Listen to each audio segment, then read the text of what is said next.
We'll start with the prayers.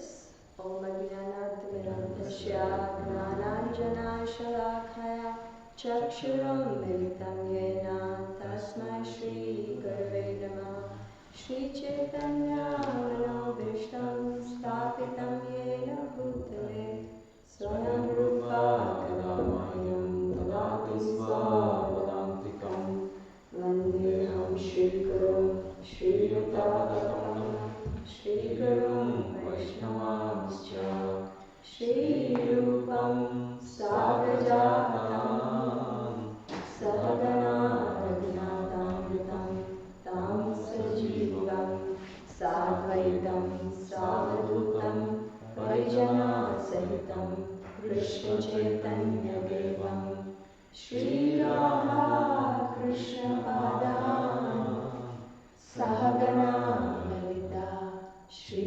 Vishakhamitanscha He Krishna Karuna Sindhu Dinabandhu Jagatpate Gopesha Gopika Kanta Radha Kanta Namostute Tapta Kanchana Gaurangi Radhe Vrindavaneshwari Vrishabhanu Sute Devi Pranamami Hare Priye Vachakalpatarubhyasya Kripa Sindhubhya Evacha Patitanam Pavanebhyo Vaishnavebhyo Namo Namaha Jai Shri Krishna Chaitanya Prabhu Nityananda Shri Advaita Gadadhara Shrivasadi Gaura Bhakta Vrinda Hare Krishna Krishna Krishna Hare Hare Hare Rama Rama Rama Hare Hare Namo Vishnupadaya Krishna Prestaya Bhutale Srimate Bhaktivedanta Swamini Namine Namaste Saraswati Deve Gauravani Pracharine Nirvishesha Shunyavadi Pashatya Veshatarine. And then we'll do prayers to Srila Bhagavatam.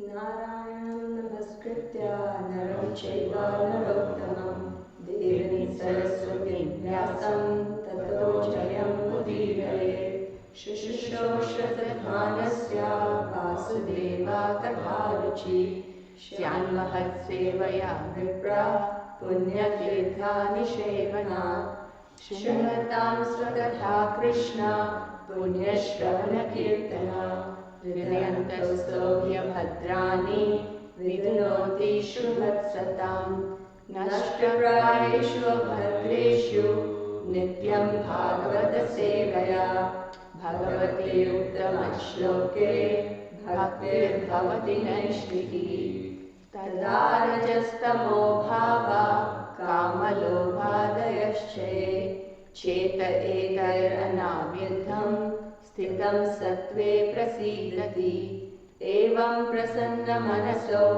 Bhagavat Bhakti Yogataha Bhagavat Tattva Vijnana Mukta Sangarsha Jayate Bhidyate Hridaya Grandhish Chidyante Sarva Samshaya Shiyante Chasya Karmani Drishta Evatmanishvare Om Namo Bhagavate Vasudevaya Om Namo Bhagavate Vasudevaya Om Namo Bhagavate Vasudevaya Om Namo Bhagavate Vasudevaya Om Namo Bhagavate Vasudevaya Om Namo Bhagavate Vasudevaya.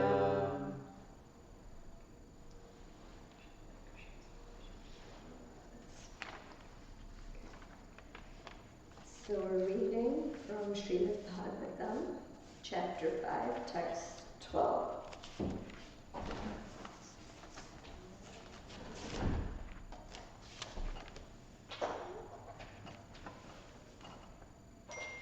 Naishkarmyam api achyutta bhava varjitam. नैष्कर्म्यमप्यच्युतभाववर्जितम् Na shobhate gnanam alam niranjanam. न शोभते ज्ञानमलं निरञ्जनम् Kuta punah sashvat abhadram ishvare. कुतः पुनः शाश्वतभद्रमीश्वरे Na charpitam karma yad api akaranam. न चार्पितं कर्म यद्यप्यकारणम् Naishkarmyam api achyutta bhava varjitam. नैष्कर्म्यमप्यच्युतभाववर्जितम् Na shobhate gnanam alam niranjanam. न शोभते ज्ञानमलं निरञ्जनम् Kuta punah sashvat abhadram ishvare. कुतः पुनः शाश्वतभद्रमीश्वरे Na charpitam karma yad api akaranam. न चार्पितं कर्म यद्यप्यकारणम्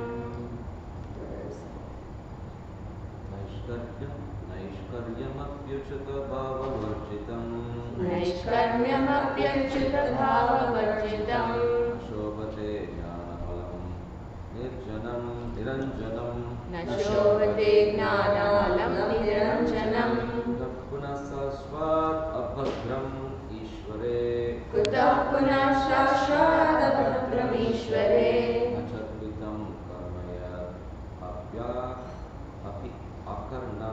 अकर्णाम् न चार्पितं कर्म यद्यप्यकारणम्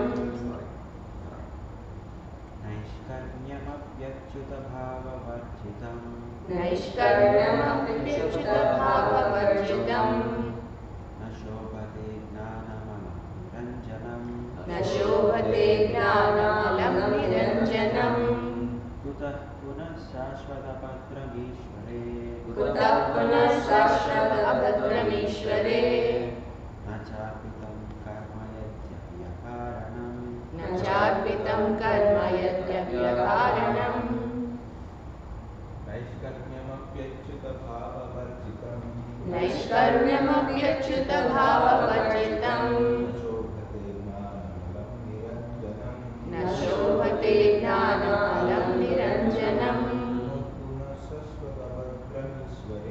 कुतः पुनः शाश्वतभद्रमीश्वरे चार्पितं कर्म यदप्यकारणम् न चार्पितं कर्म यद्यप्यकारणम् नैष्कर्म्यमप्यच्युतभाववर्जितम्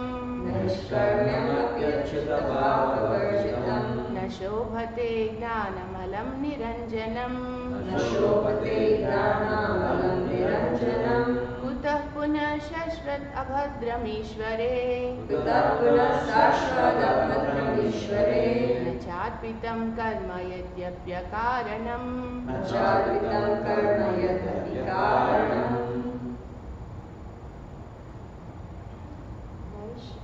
नैष्कर्म्यमपि अच्युतभाववर्जितम्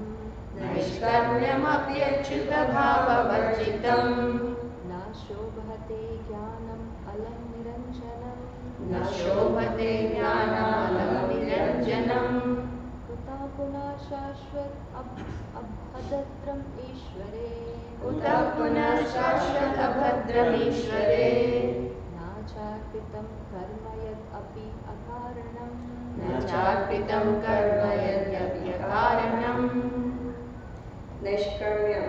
नैष्कर्म्यं Self-realization.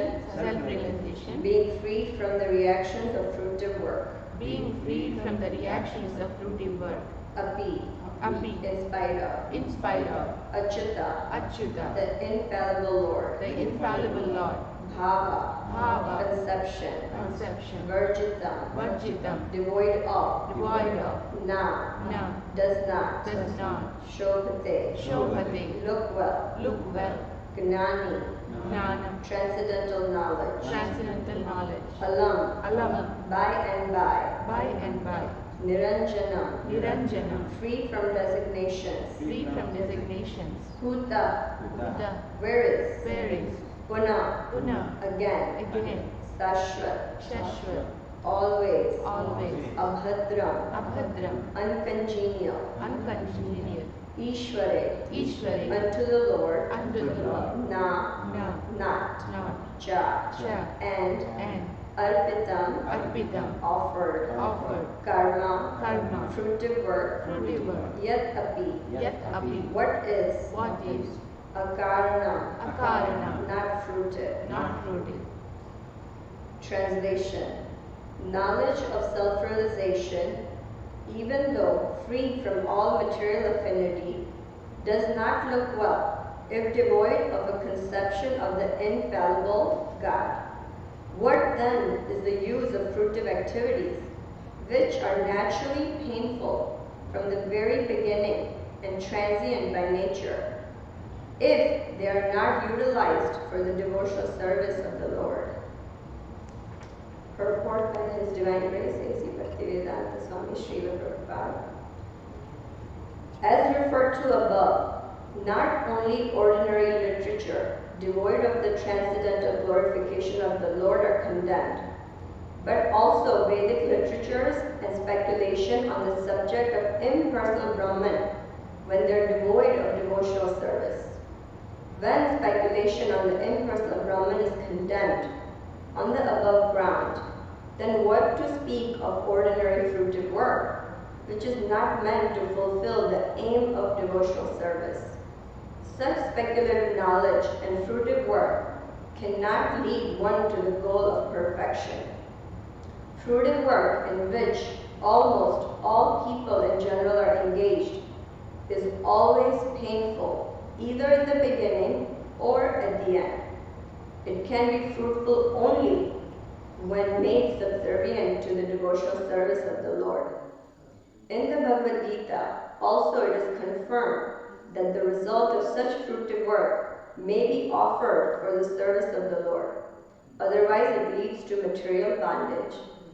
The bona fide enjoyer of the fruitive work is the personality of Godhead, and thus, when it is engaged for the sense gratification of the living beings, it becomes an acute source of trouble.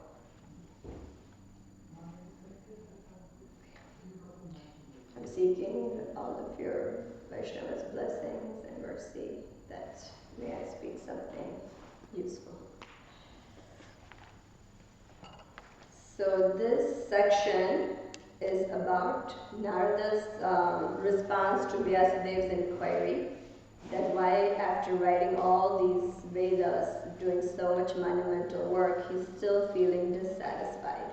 You know, there's something he's just not feeling completely satisfied in his heart with.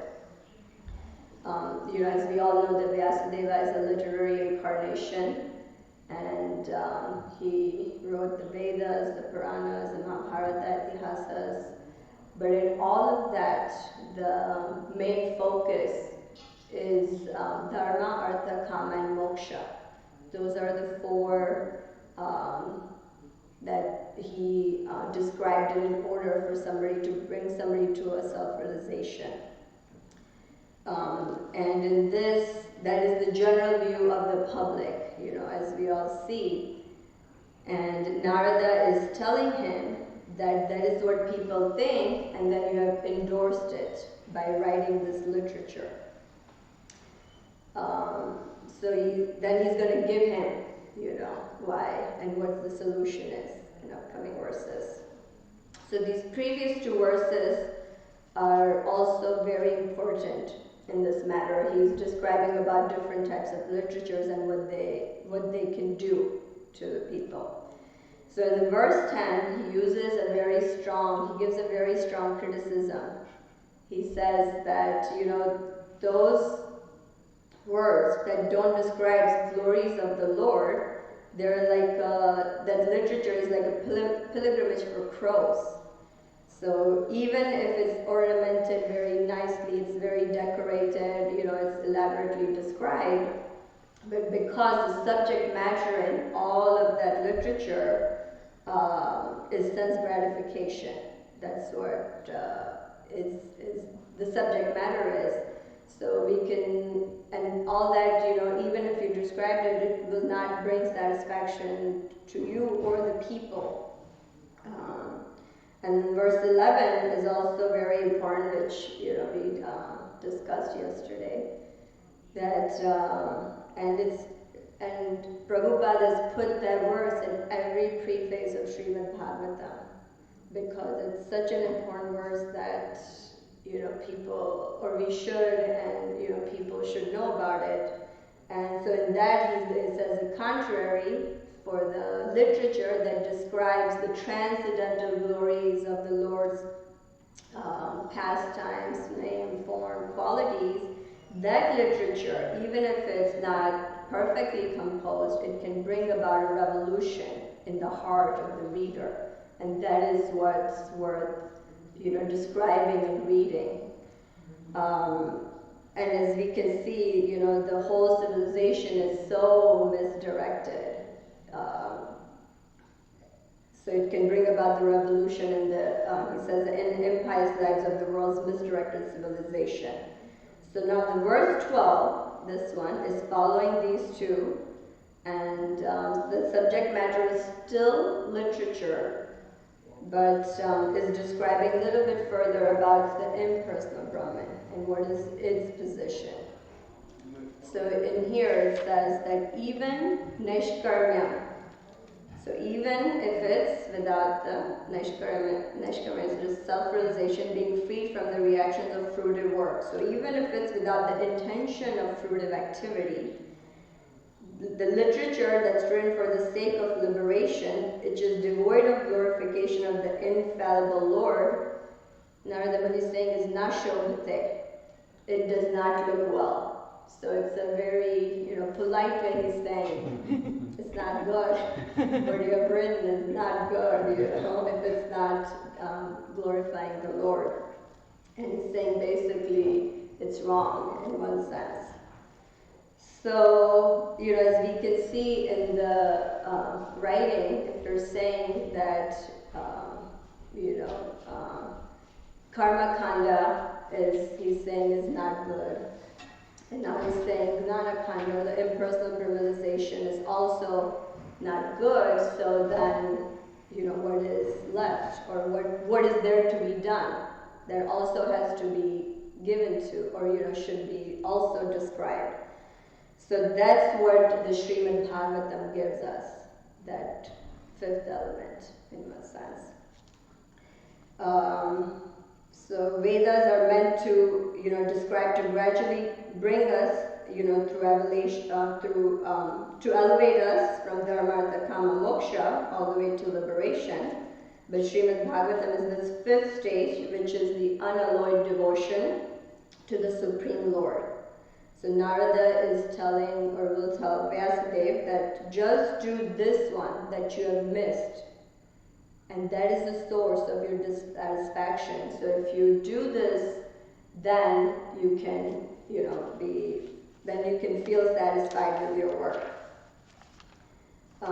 As we all know, the glorification of Srimad Bhagavatam, that is the ripened fruit that fulfills all desires.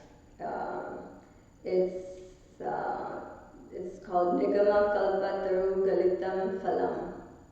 So it's the fruit that fulfills all desires. And that's because, I find that it's because of Srila Prabhupada's purports that are so crystal clear to tell us exactly what each thing is, exactly what we're supposed to do, exactly what we're not supposed to do. So I just wanted to share this personal conversation that I had with one lady at Arjun's, my youngest son's school.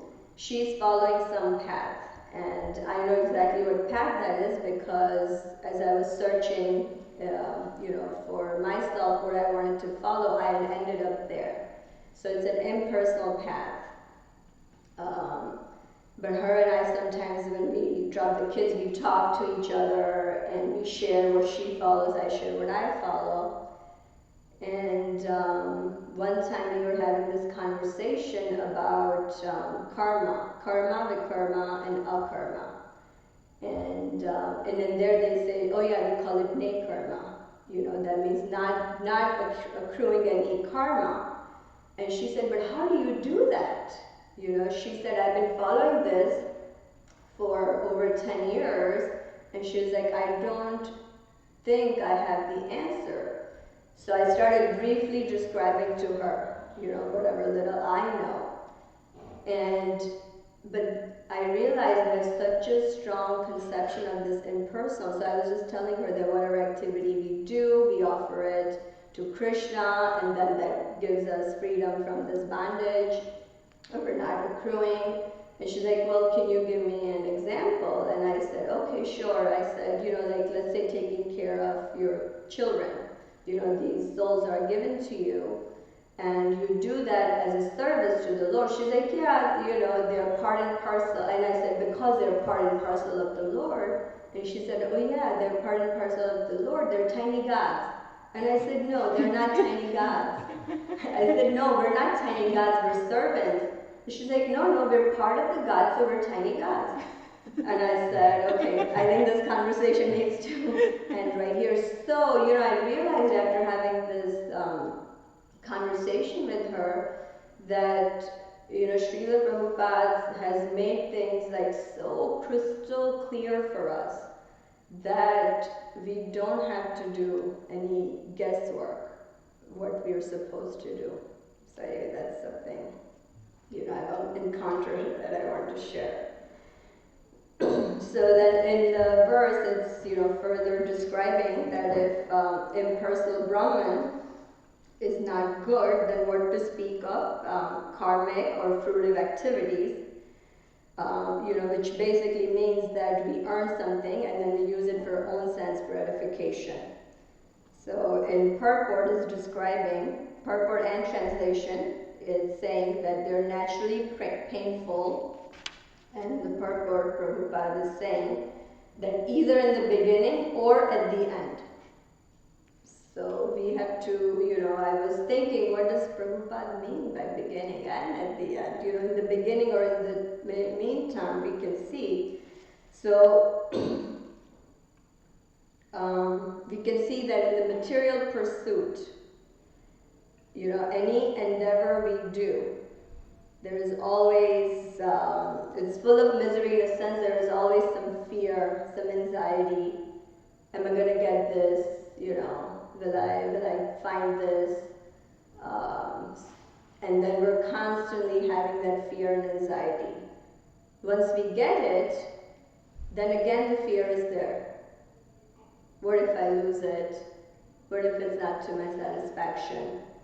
And then we're still just thinking about that. And even, let's say, by some, past pious activities, we retain something the whole life. Something we have acquired, whether it's like a wealth or power or fame, we keep it all our life, but at the end, the death takes it away. So that's what, Prabhupada means, beginning and at the end is miserable. It's miserable. Whether you have it, even if you have it, you keep it, it's still gone at the end of the life. And we can really, I was thinking about, we can really see this in our current state of affairs. It's what's going on. Currently there is so much fear and anxiety in the people, and they have no shelter.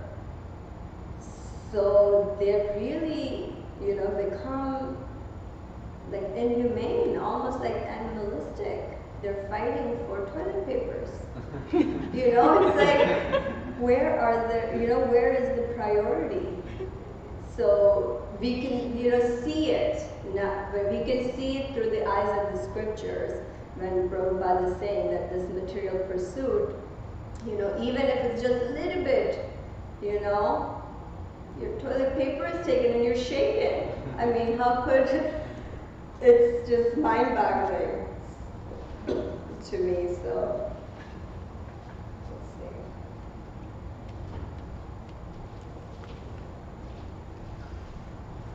So I was reading Unveiling the Lotus Feet, and in that, Srila Jiva Goswami's Bhagavad Sandarbha,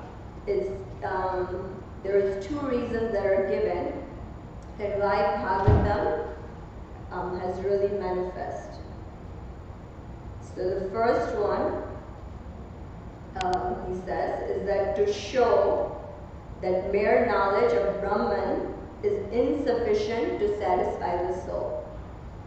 So even when we reach, or even people reach to that level, their soul is not satisfied. And as we hear and we read from Prabhupada, that soul is never fully satisfied except making its relationship with Super Soul or Krishna.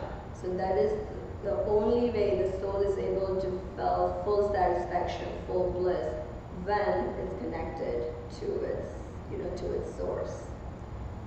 And the second point that he brings out is that in the Bhagavad Gita is manifest because it's going to give the message that Supreme Personality of Godhead can be seen directly only through loving devotional service.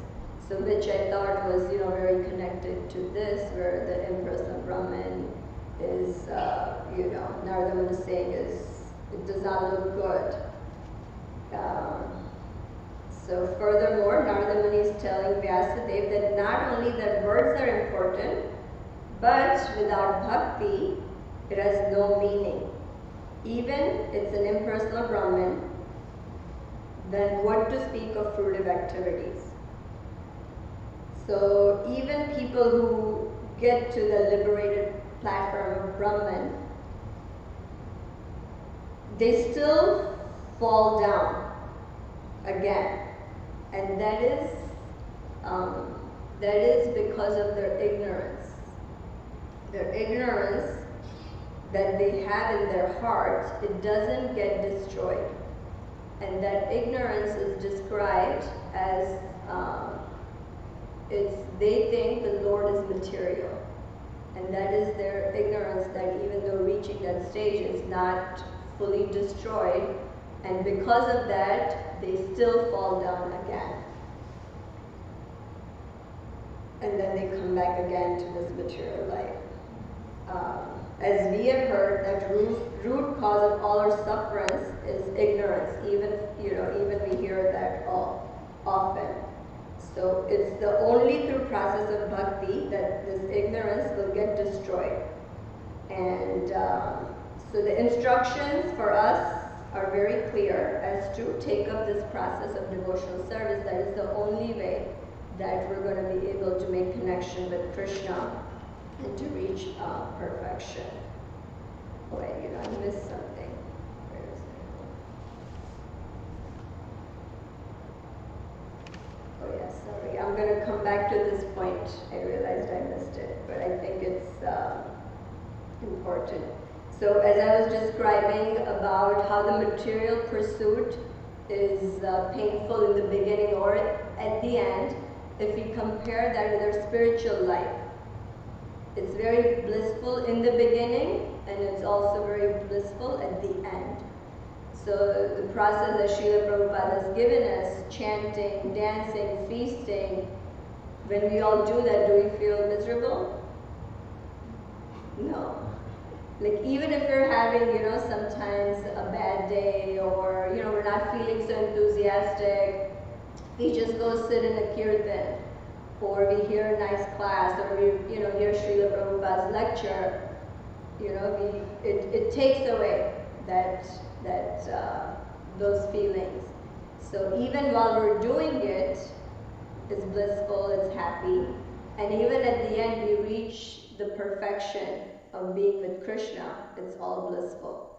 So when we compare those, which one should people pick, right? The spiritual life or, sorry, I missed that point. So that as I was reading through this, one question came in my head that we hear all these instructions, they're very clear, they're telling us not to do fruitive activities. Then what is it about the fruitive activity that we feel so attracted to? So I want to kind of open that up for discussion,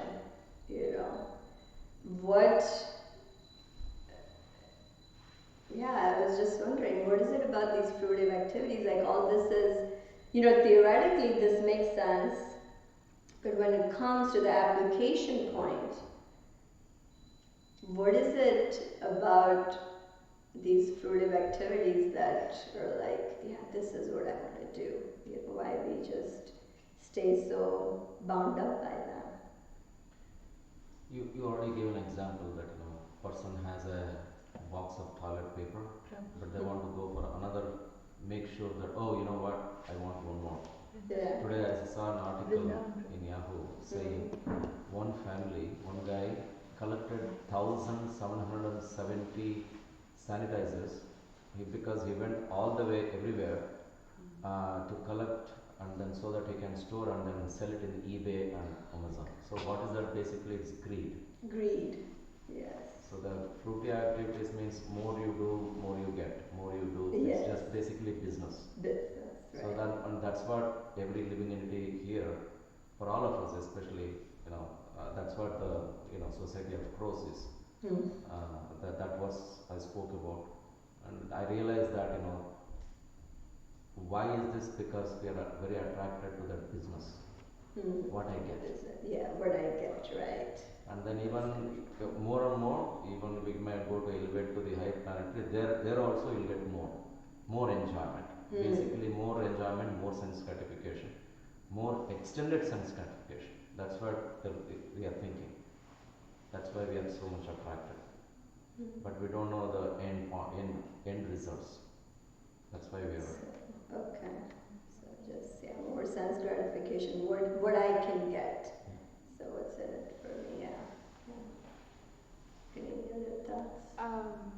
For me, I have been thinking about this point for some time, Mataji, as I find it difficult to get rid of some of the attachments, even though in spite of hearing again and again, and especially the last offense for the holy name, not able to remaining, keeping still the material attachment in spite of understanding so many instructions on this matter.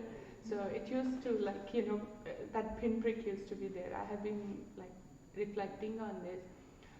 What I was thinking for myself, though we are hearing it's on a theoretical level, we are able to experience some kind of bliss at the beginning stage, as you have said, but we don't really know the end, that blissful state. We have not experienced that yet, at least for me.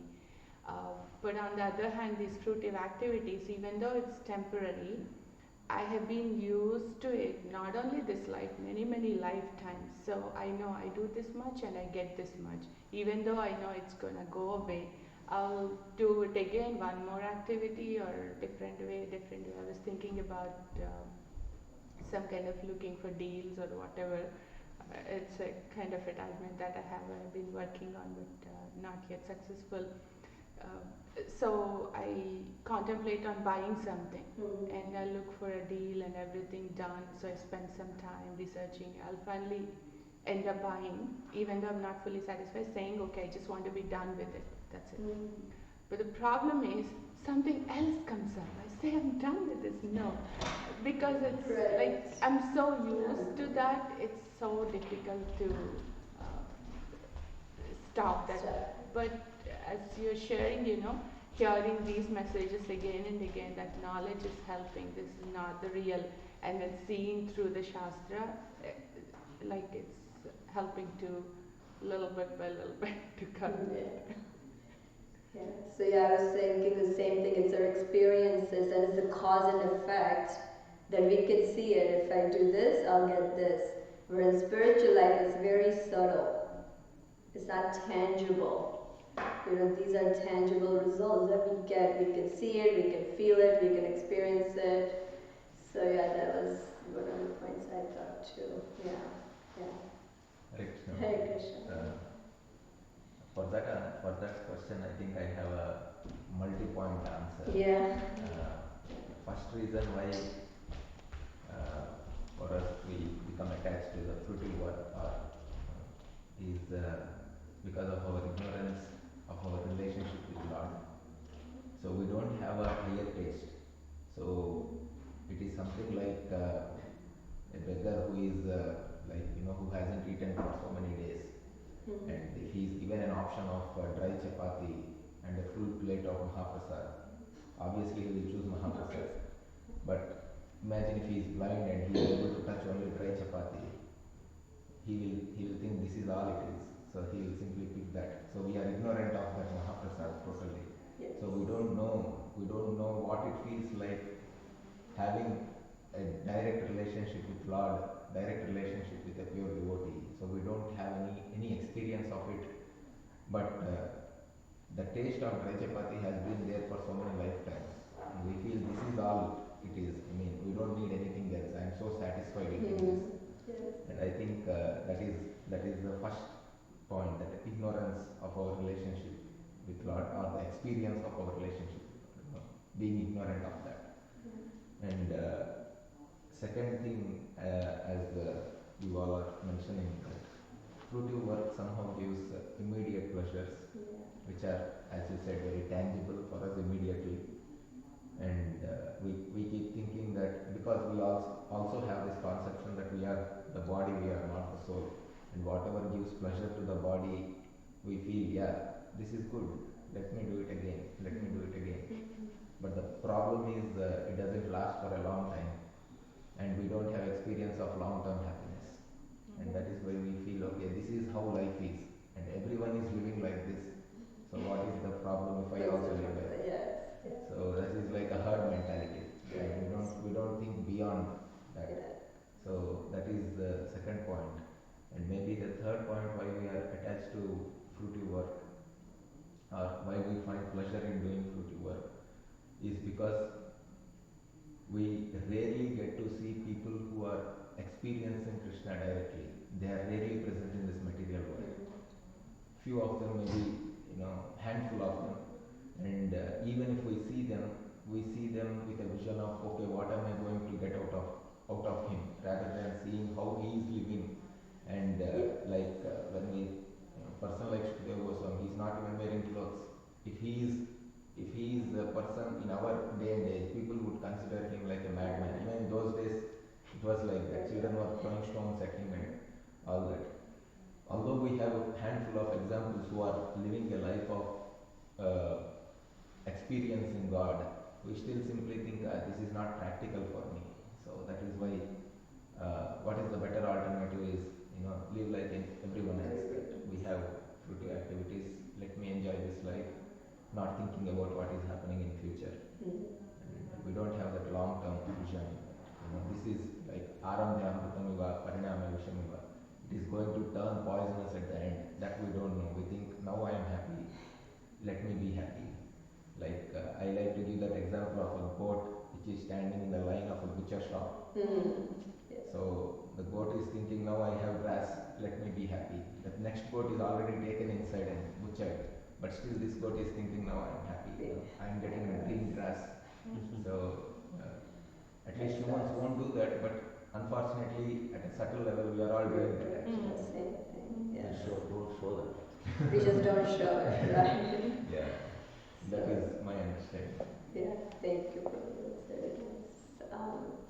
From what you brought out, that the experience, I was thinking from our Sri Ishopanishad class, we broke down the capitalism, communism, and Varnashrama Dharma, just kind of same way. And we came to the same conclusion that we know the Varnashrama Dharma is the best way to follow. But why we're not able to follow it? Because this is what we experience, we see it, everybody's doing it, and we continue to, be part of it. And it's the same way for this, fruitive activities, that because this is what we experience, and we see very few people, right? Prabhu was saying, who is part of it, and our mentality is, what can I get from them? When they're coming, let me serve them. But that's, even deep inside, it's always like, well, it's for my own benefit that I should do this. We're not, I'm speaking for myself, we're not doing so selflessly, those services. So yeah. Who cares about what happens tomorrow? I'm happy with the temporary, that's all. Right, and that's really the sense enjoyment program. That's what everybody is saying, that who has seen tomorrow? Let me just be in the moment and enjoy. Yeah. But Prabhupada said, damn if you do, damn if you Don't. don't. Either way. Yeah, anything else? Yeah, good. Words of wisdom. No, maybe I will just repeat the question. I always get that one. Like, whenever I do some activity, so I think of, okay, what is it in for me? Like, if it's really, we all do. if there is nothing, okay, I don't need to bother about it. So maybe it's like ingrained into our nature that if I don't have something for me, I don't have to do it. It's not for me. And even for the work or any relationships or any kind of activity, immediately the thought goes like, I'm expecting something for me in it. So if it's not there, I don't have so much motivation. Right. Into this. But I was also hearing actually,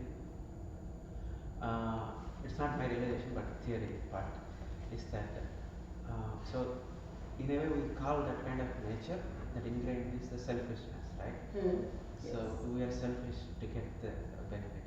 But really, in real sense, we are not selfish also. Because if you think deeper like that, what is good for me? Even if you're thinking like that, okay, what's in it for me, what's in it for me, right? So, what is the best for me? So if you're really selfish, we will only take the best for us, right? We won't satisfy for a simple karma, gnana, all this stuff. We want the best enjoyment. So what is that then? So in that sense, we are not even purely selfish also. We are all If you are really selfish, we go for Krishna. There is no other option. So If our we really selfishness is understood also that, our yes. selfishness is also not pure actually. So we are even impure and even our selfishness as well. So impure. The light bulb went through for me. The point you mentioned, I felt it is not selfish, but we are satisfying the tiny God. You know what I mean? So as an impersonal, if you go a little bit further, I'm thinking I'm God. I'm satisfying the best out of the fruitive activities. So that it's not for me, but I'm a tiny God, so I'll satisfy that God. But it's basically me. Yeah. So that's what the I think that correlates with the Prabhupada's statement that thinking that you are God is the last nail of Maya. Yes. It's a good Maya. It's a good. I was just thinking, Mataji, when you mentioned it's not tangible, I mean, it's in line with all of our sharings. It's not tangible and spiritual, probably because the stage we are in. I was just hearing something yesterday, and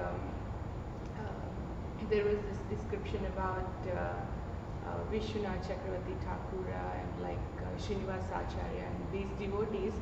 They were literally being part of the pastime. I mean, even when they're here, just through chanting, they were able to, I mean, physically get transformed into the spiritual, even in material plane, and others were able to see. So it is very much tangible, but unfortunately for our state, we don't have that. But I was just appreciating the process of hearing as we keep again and again hearing. Just that hearing, so it's kind of, changing the impressions that we have, and slowly, probably each of us can relate where we were 5 years, 10 years back to now. I'm sure we can appreciate the process and ourselves, little tiny endeavor we are doing, and then keep going. Yes, at least we're inquiring, we're questioning what we're doing. If it wasn't for the process, we would have just, kind of gone with that hard mentality that Prabhu was sharing. So, so the conclusion is that we're given a process of chanting and hearing, And we continue to do that according to Nectar of Instruction, enthusiastically, patiently, and with confidence. That even though, the results are subtle, I don't see it, I don't feel it, we continue.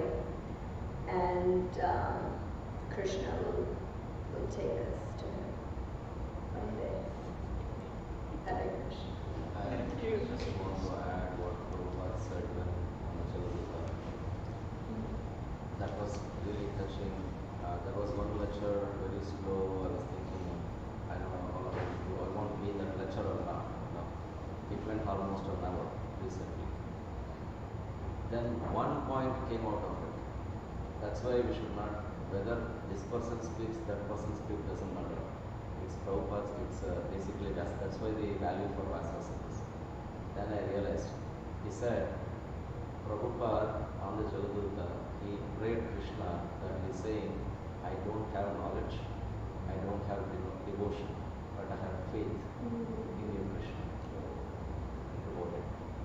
If Prabhupada says he doesn't have knowledge, no devotion, but he has faith, then what about us? We don't have anything. We don't have anything. So at least we will develop the faith. As I said, enthusiastically, we have to do, but we don't want to have enthusiasm. Yeah. We'll act enthusiastically at least. And then have a little faith and develop that faith. But that faith comes in the association of devotees.